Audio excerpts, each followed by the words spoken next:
Hi అండి, welcome back to our channel.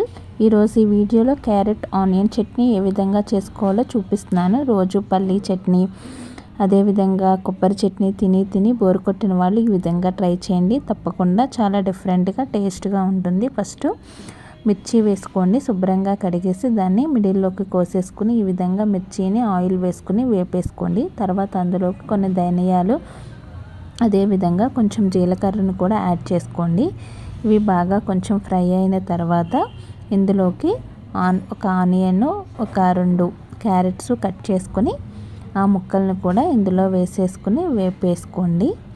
ఇవి వేగిన తర్వాత వీటిని పక్కకు తీసేసి తర్వాత అందులోకి కొంచెం ఆయిల్ వేసుకుని ఆనియన్, అదేవిధంగా క్యారెట్ని కూడా యాడ్ చేసుకోండి.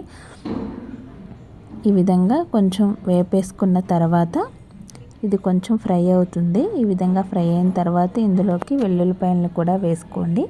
కొన్ని 4-5 వెల్లుల్లి రొప్పలు వేసుకున్న తర్వాత దీన్ని అంతటినీ కూడా మిక్సీ జార్లోకి తీసుకొని చల్లారిన తర్వాత అందులోకి కొంచెం సాల్ట్ వేసుకుని ఈ విధంగా గ్రైండ్ చేసుకుంటే మనకి క్యారెట్ చట్నీ రెడీ అయిపోతుంది.